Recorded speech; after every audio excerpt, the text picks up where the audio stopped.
This program is brought to you by Pakistan میں پینے کے صاف پانی کی فراہمی Pakistani American community of long island کا عزم کار خیر میں آپ بھی پاکولی کا ساتھ دیجیے۔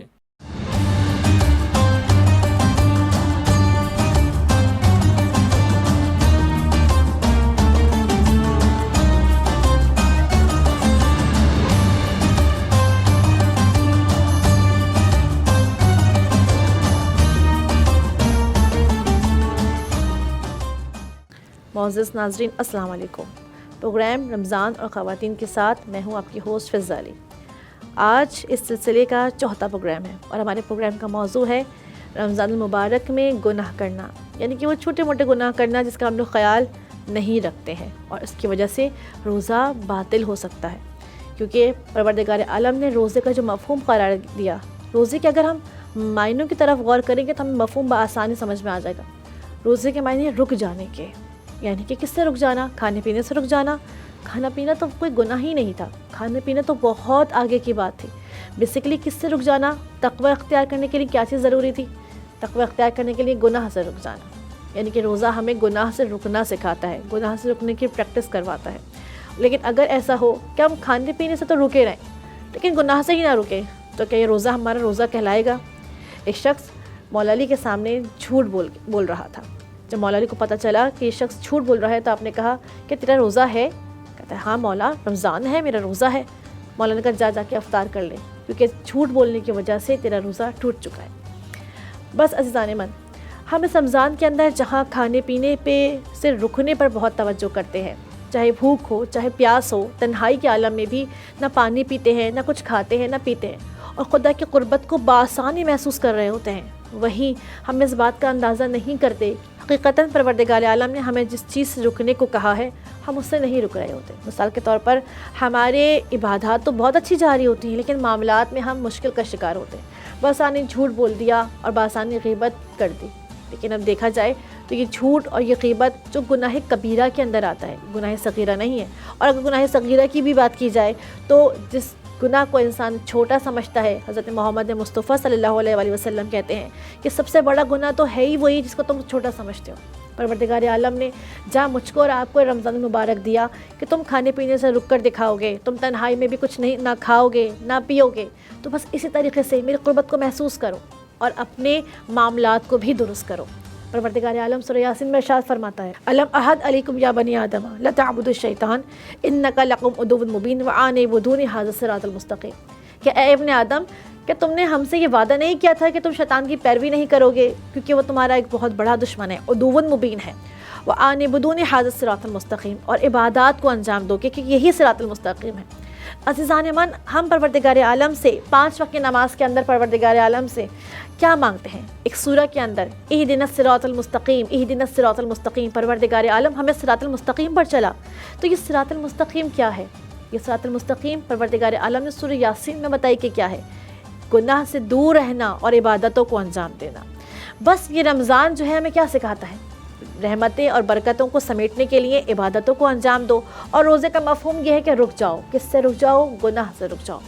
عزیزان من، اگر میں اور آپ گناہ سے رک جائیں تو روزے کا اصل مفہوم کی طرف توجہ کر سکیں گے، ہم روزے کا اصل مقصد کو ادا کر سکیں گے۔ اگر میں کہوں کہ اسلام کا چہرہ کیا ہے، اسلام میں وہ چیز جو سب سے زیادہ موسٹ امپورٹنٹ چیز ہے وہ کیا ہے؟ کیا وہ عبادات کا انجام دینا ہے؟ نہیں، اسلام میں سب سے زیادہ موسٹ امپورٹنٹ چیز، جو سب سے مہم چیز ہے، وہ یہ ہے کہ انسان گناہ سے رک جائے۔ اگر انسان گناہ سے رک جائے گا تو کیا ہوگا؟ روح کی تربیت ہو جائے گی۔ جب روح کی تربیت ہوگی تو عبادات کو انجام دینا مشکل نہیں لگے گا۔ ہم سب کو نماز پڑھنا، صبح کی نماز کے لیے اٹھنا بہت مشکل لگ رہا ہوتا ہے، قرآن کی تلاوت کرنا یا لمبے لمبے سجدے کرنا مشکل لگ رہا ہوتا ہے، اور بڑے حیرت کرتے ہیں ہم لوگ کہ فلاں کیسے تہجد کی نماز پڑھ لیتے ہیں، فلاں کیسے جو ہے اتنے لمبے لمبے رکوع اور سجود کر لیتے ہیں۔ ان کے لیے مشکل نہیں ہے، کیونکہ جس شخص کی کمر کے اوپر، جس شخص کے کاندھوں کے اوپر گناہ کا بوجھ نہیں ہوتا، اس کے لیے عبادت کو انجام دینا انتہائی سبک ہوتا ہے۔ مثال کے طور پر میں بہت اچھی دوڑتی ہوں، کوئی بہت اچھا جو ہے وہ بہت طاقتور انسان ہے، لیکن اگر اس کے اوپر اگر آپ 10-12 کلو کا بوجھ ڈال دیں تو دوڑنے والا اچھا دوڑ نہیں سکے گا۔ کوئی جتنا بھی طاقتور ہو، وہ بوجھ کے ساتھ اس کے لیے چلنا پھرنا اور کسی کام کو انجام دینا مشکل ہو جائے گا۔ تو بس کیوں رمضان المبارک کے اندر ہم صحیح طریقے سے عبادت کو انجام نہیں دے پاتے کیونکہ ہمارے کاندھوں کے اوپر گناہ کا بوجھ ہوتا ہے. اگر یہ گناہ کا بوجھ ہٹا دیا جائے, گناہ کا بوجھ ہم سے دور ہو جائے تو بآسانی فجر کی نماز پڑھنا آسان ہو جائے گا. اگر یہ گناہ کا بوجھ ہم سے دور ہو جائے تو پھر قرآن پڑھنا, تہجد پڑھنا میرے لیے آسان ہو جائے گا. یہ گناہ ہے کہ جو مجھ پر بوجھ بن جاتا ہے. وہ کمبل میرے لیے بہت وزنی ہو جاتا ہے. یہ ہلکا سا کمبل کیوں اتنا وزنی ہو جاتا ہے؟ سردیوں کے اندر نماز کیوں قضا ہو جاتی ہے؟ کیونکہ یہ گناہ کا بوجھ ہوتا ہے جو اس کو وزنی کر دیتا ہے. بس عزیزان, اگر رمضان کی برکات سے فیضیاب ہونا چاہتے ہیں تو پہلا کام یہ کرنا ہے کہ اپنے آپ کو حد الامکان گناہ سے دور کرنا ہے, کیونکہ یہ بیسک دین ہے. خدا نے یہ نہیں کہا کہ میری عبادت کرو گناہوں سے دور ہو جاؤ. خدا نے کہا نہیں, تم نے ہم سے یہ وعدہ کیا تھا کہ تم گناہ کو انجام نہیں دو گے, شیطان کی پیروی نہیں کرو گے, کیونکہ یہ تمہارا ایک بہت بڑا دشمن ہے. اور پھر خداوند عالم نے کہا کہ تم عبادات کو انجام دو گے. جب انسان گناہ سے دور ہو جائے گا, عبادات کو انجام دے گا, تو پھر وہ صراط المستقیم پر آ جائے گا. کون سے صراط المستقیم پر آ جائے گا؟ کہ جس کو وہ 5 وقت کی نماز کے اندر سورہ الحمد میں خدا سے بارہا مانگ رہا ہوتا ہے, اہدنا الصراط المستقیم, اہدنا الصراط المستقیم. پروردگار عالم ہمیں صراط المستقیم کی طرف گامزن فرما. عزیزان من, اب وہ کون سے گناہ ہیں کہ جو ہم بآسانی انجام دے دیتے ہیں اور ہمیں اندازہ بھی نہیں ہوتا؟ پہلی چیز جھوٹ. اگر آپ چاہتے ہیں کہ آپ جھوٹ سے بچیں, کیونکہ انسان روان کے ساتھ جھوٹ بول دیتا ہے, اس کو اندازہ بھی نہیں ہوتا, اور کبھی کبھی اس کو ذہن میں بھی نہیں آتا کہ میں یہ جھوٹ بول رہا ہوں. اس کے ذہن میں بھی نہیں آتا کہ یہ چیز جھوٹ بھی ہے, اس کو لگتا ہے کوئی پرابلم نہیں. مثال کے طور پر اگر میں آپ کو ایک چھوٹا سا طریقہ بتاؤں, اگر آپ چاہیں کہ آپ جھوٹ سے آزادی مل جائے, آپ جھوٹ نہ بولیں, چھوٹا سا طریقہ کیا ہے؟ اپنے معاملات کے اندر ایکوریٹ بات کرنے کے عادی ہو جائیں. یعنی کہ کیا ہم کہتے ہیں کہ فلاں نے ہمیں 2-4 چیزیں دیں, 2-4 روپے کی بات ہے, 1500 کی بات ہے, 2-4 لوگ آ گئے. نہیں, اپنے گفتگو کو ایکوریٹ کر لیں. جب انسان جھوٹ بولنے والا ہوتا ہے تو شیاطین آ جاتے ہیں. یعنی اپنے آپ کو اگر آپ مکروہات سے دور کر لیں گے تو از خود آپ محرمات سے دور ہو جائیں گے. جب انسان محرمات کو کرنے والا ہوتا ہے, گناہ کرنے والا ہوتا ہے, شیطان آ جاتا ہے اور ہمیں گناہ کو انجام دلوا دیتا ہے. لیکن جب مکروہات کی باری آتی ہے, جب ہم اپنے آپ کو ایکوریسی کی باری آتی ہے, تو شاید ہمارے اوپر شیطان کا جو ہے وہ وسوسہ و برڈن اتنا زیادہ نہیں ہے. عام زندگی میں, عام حالات کے اندر انسان مشکل کا شکار نہیں ہوتا. جھوٹ بولتا ہے, اس پہ پریشر ہوتا ہے, کوئی مسئلہ ہوتا ہے, اس کو جھوٹ بولنا پڑ رہا ہوتا ہے. لیکن کبھی کبھی کیا ہوتا ہے کہ انسان جو ہے وہ اپنی عادتاً جو ہے وہ بات کو آگے پیچھے کر دیتا ہے. یعنی کہ کسی نے 2 سے 4 بات, 2-4 کا لفظ, 1500 کا لفظ, 2-4 افراد کا لفظ, 2 ہیں کہ 4 ہیں, 1000 ہیں کہ 500 ہیں. اپنی بات کو جو لوگ ایکوریٹ کرنے کے عادی ہوتے ہیں, ان کے لیے جھوٹ بولنا بہت مشکل ہو جاتا ہے. اپنے عام معاملات کے اندر اپنی بات میں ایکوریسی پیدا کریں, تاکہ جب عبادات کی بات آئے تو یہ جھوٹ جیسی بیماری سے آپ کو نجات مل جائے. دوسرا بڑا گناہ جو ہم بہت بآسانی انجام دے دیتے ہیں اور ہمیں اندازہ بھی نہیں ہوتا کہ یہ وہ گناہ ہے کہ جس کی بخشش ناممکن ہے اگر جس کی طرف سے گناہ کیا جائے وہ ہمیں معاف نہ کرے. وہ کون سا گناہ ہے؟ جو غیبت ہے. جھوٹ شاید پھر بھی انسان رمضان میں نہ بولے, لیکن ٹائم پاس کرنے کے لیے, آپس میں گیدرنگ کے لیے, افطار کے موقع کے اوپر جب سب ساتھ مل کے بیٹھتے ہیں اور سارے گھر کی فیملی ممبرس ایک ساتھ آتے ہیں, تو کیا ہوتا ہے, کیا بات کی جائے؟ تو کبھی کبھی ایسا ہوتا ہے کہ ہم دوسروں کی بات کرتے ہیں, اور یہ انسان کی فطرت ہے کہ وہ دوسروں کی بات جب کرتا ہے تو تعریف کم کرتا ہے اور غیبت زیادہ کرتا ہے. لیکن یہ کیا ہو گیا کہ پورا روزہ رکھنے کے بعد انسان ایک ایسے گناہ کا شکار ہو گیا کہ جس کو کرنے کے بعد انسان کا عذاب کیا ہے کہ وہ جہنم کے کتوں کی غذا ہے.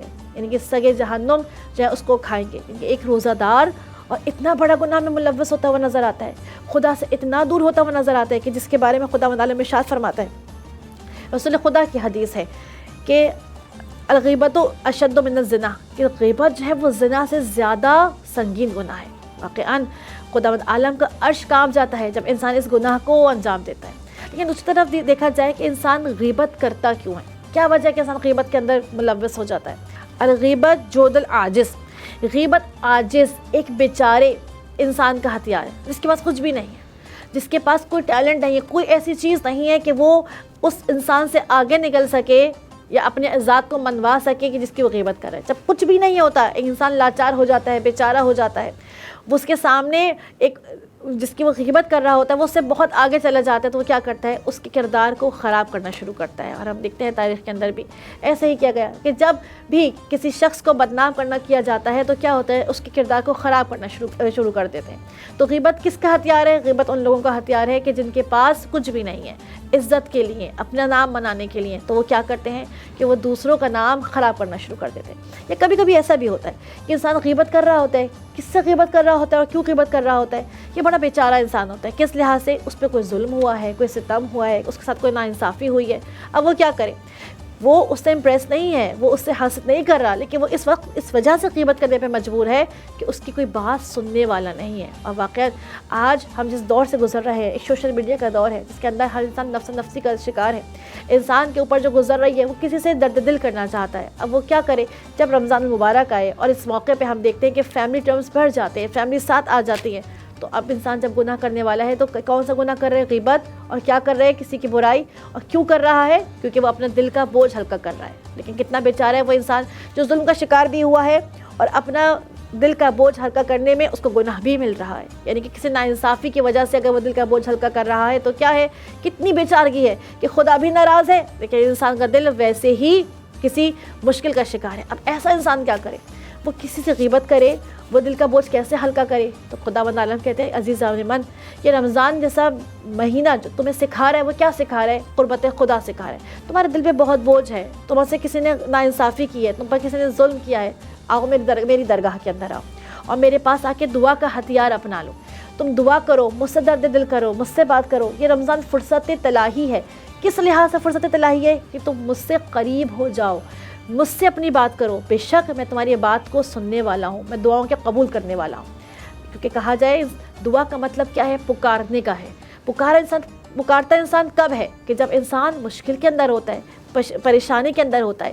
اور اس کے بعد جب دعا میں انسان خداوند عالم کو پکارتا ہے تو دعا کے بعد ہمیں جو دوسری عظیم چیز نظر آتی ہے جو امام سجاد علیہ السلام کے ذریعے سے ہم تک پہنچی ہے، صحیفہ سجادیہ کے ذریعے ہم تک پہنچی ہے، تو دعا سے ایک قدم آگے جب آپ نے خدا کو پکارا، پروردگار عالم میں اس مشکل کا شکار ہوں، فلاں نے مجھ پر یہ ظلم کیا ہے، یہ ناانصافی کی ہے، میں کیا کروں، میں کس سے جا کے کہوں، میں اپنا درد دل کسی سے کروں گا تو مجھ سے ناراض ہو جائے گا، یہ بات غیبت میں شمار نہ ہو جائے. پروردگار عالم میں تجھ سے بات کرنا چاہتا ہوں. تو بس جب خدا کو پکارا تو پکارنے کا اگلا اسٹیپ کیا ہے؟ راز و نیاز کا اسٹیپ ہے. جب آپ کسی سے بہت زیادہ کلوز ہو جاتے ہیں تو آپ اس سے پبلک گفتگو نہیں کر رہے ہوتے، آپ اس سے ایک فارمل گفتگو نہیں کر رہے ہوتے. آپ اس سے کیسی گفتگو کرتے ہیں؟ آپ اس سے راز و نیاز کی گفتگو کرتے ہیں. تو بس یہی کانسیپٹ ہمیں امام سجاد علیہ السلام نے دیا. آؤ مناجات کرو، پروردگار عالم سے درد دل کرو، آؤ راتوں کو سجدے میں پروردگار عالم سے بات کرو، گفتگو کرو، اپنی تمام مشکلات اس کے حضور رکھ دو. کیونکہ وہ کہتا ہے کہ جس کا کوئی نہیں ہے اس کا میں ہوں. غیبت سے نجات چاہتے ہیں، آسانی چاہتے ہیں، سب سے پہلا کام کیا کریں؟ خود کو خدا کے نزدیک کر لیں. انسانوں سے نہیں، جس کے ہاتھ میں تمام تر دنیا کی باغ دوڑ ہے، آئیے اس کے در پر، اس سے آ کے کہے کہ خدایا میں اس مشکل کا شکار ہوں. تو پھر پروردگار عالم آپ کی اس مشکل کو حل کرتا ہوا نظر آئے گا، کیونکہ وہ قادر ہے، وہ قدرت رکھتا ہے. یہ ہے ایک بات. دوسری بات، اگر کوئی آپ کے سامنے غیبت کر رہا ہے تو پھر آپ کا کیا وظیفہ ہے؟ ایک بہت پیاری سی بات کہتے ہیں کہ اگر آپ کو بہت جلدی باعزت ہونا ہے، بہت جلدی شارٹ کٹ چاہیے آپ کو عزت معاشرے کے اندر، اس کا ایک طریقہ یہ ہے، جب بھی کوئی آپ کے سامنے گفتگو کرے اس کی بات کو کاٹ دیں اور اپنے اوپر آپ فیل کر سکتے ہیں، اس بات کو درک کر سکتے ہیں، سوچ سکتے ہیں. اگر آپ نے زندگی میں کبھی کسی کی غیبت کری اور سامنے والے نے کہا چھوڑ دو، رفع دفع کرو معاملہ، وہ جانے اس کا خدا جانے، ہمیں کیا ملے گا، تو آپ کے دل میں فوراً اس کی عزت بڑھ جاتی ہے. جب آپ غیبت نہیں کر رہے لیکن اگر آپ کے سامنے کوئی غیبت کر رہا ہے کسی کی، آپ کو کیا کرنا ہے؟ اس بات کو پلٹ دینا ہے. کہ یہ اس سے کیا فائدہ ہوگا؟ سب سے پہلی چیز یہ، خدا آپ کو باعزت کر دے گا، کیونکہ خدا ستار العیوب ہے، خدا غفار الذنوب ہے. خدا کو پسند نہیں ہے کہ اس کے بندے کی بے عزتی کی جائے، اس کے بندے کی عزت پہ حرف آئے. اب جب آپ کسی غیبت کو قطع کر دیں گے، کسی کو غیبت کرنے سے بچا لیں گے اور خود کو غیبت سننے سے بچا لیں گے، تو آپ خدا کے مقصد میں ہم مقصد ہو جائیں گے. یہ خدا کا کام بھی یہ ہے کہ وہ انسان کے برائی پہ پردے ڈالتا ہے. آپ نے بھی یہی کیا کہ آپ نے انسان کے برائی پہ پردے ڈالا، خدا کے کسی بندے کی برائی پہ پردے ڈالا، اس کی عزت کو رکھا. تو کیا خداوند عالم حل جزاء الاحسان الا الاحسان کا مالک نہیں ہے؟ کیا خدا نے نہیں کہا سورہ رحمان کے اندر کہ احسان کا بدلہ احسان ہے؟ جب آپ نے کسی پر احسان کیا اور اس بندے پر احسان کیا کہ جس کا خدا پروردگار عالم ہے، تو وہ آپ کی عزت اس کے پاس محفوظ ہو جائے گی۔ خدا کا وعدہ ہے جب کوئی انسان کسی کی عزت کو محفوظ کرتا ہے تو میں اس کو ایسا باعزت بنا دیتا ہوں کہ دنیا کے اندر اس کی ہیبت کو قائم کر دیتا ہوں۔ آسان ترین ہیبت کس چیز کے اندر ہے؟ آسان ترین ہیبت انسان دوسروں کی عیب پوشی کرے، انسان کو پروردگار عالم وہ عزت اور ہیبت عنایت فرمائے گا۔ اپنی بات کا اختتام اس واقعے سے کروں گی۔ ایک دفعہ بی بی فاطمہ الزہرا کے گھر کچھ خواتین آئیں اور تمام خواتین نے آنے کے بعد آپس میں غیبتوں کو کرنا شروع کر دیا۔ بی بی جان وہاں سے اٹھی اور چلی گئی۔ اب لگے گا کہ بی بی کو کہنا چاہیے تھا کہ آپ غیبت نہ کریں، لیکن درس فاطمی بہت بلند ہے۔ بی بی وہاں سے اٹھ کے چلی گئیں۔ کچھ دیر بعد جب غیبت تمام ہو گئی تو واپس آئیں۔ خواتین نے کہا فاطمہ آپ کہاں چلی گئی تھی؟ ہم آپ کے گھر میں آپ سے ملنے کے لیے آئے ہیں۔ اب بی بی یہاں پہ کیا درس دینا چاہتی ہیں؟ فقط یہ درس نہیں دیا کہ غیبت نہ کرو۔ بی بی نے کہا کیونکہ آپ سب لوگ مل کے فلاں کی غیبت کر رہی تھی، لیکن میں غیبت کرنا تو کجا، غیبت کرنا تو دور کی بات، غیبت سننے کی بھی روادار نہیں ہوں۔ پتہ چلا تو غیبت نہ تو کرنی ہے نہ تو سننی ہے۔ یہ وہ گناہ ہے کہ انسان جب انجام دیتا ہے تو اس کو اس کا ایک تو نقصان بھی ہوتا ہے، بلکہ جس کی وہ غیبت کو انجام دے رہا ہوتا ہے وہ اس کا فائدہ اٹھا رہا ہوتا ہے۔ جس گناہ کی وجہ سے آپ کسی کی غیبت کو انجام دے رہے ہیں، مثال کے طور پر وہ گناہ آپ کے کھاتے میں آ رہا ہے اور آپ اسی گناہ کی وجہ سے اس شخص کی عزت کو پامال کر رہے ہیں، اور آپ جس نیکیوں پہ غرور کر رہے ہیں وہی نیکیاں اس کے نامہ اعمال میں جا رہی ہیں۔ اس سے زیادہ خسارہ کہیں نہیں ہے۔ تو بس کوشش کرنی ہے کہ رمضان المبارک کے اندر اپنے آپ کو ان تمام گناہوں سے دور رکھیں، ان تمام معاملات سے دور رکھیں کہ وہ معاملات جو آپ کو خدا سے دور کر رہے ہیں، جو مقصد روزے کو غصب کر رہے ہیں، ختم کر رہے ہیں۔ کیونکہ رمضان کا اصل مقصد جو ہے وہ محرمات سے پاکیزگی ہے، محرمات سے دوری ہے۔ وما علینا الا البلاغ المبین۔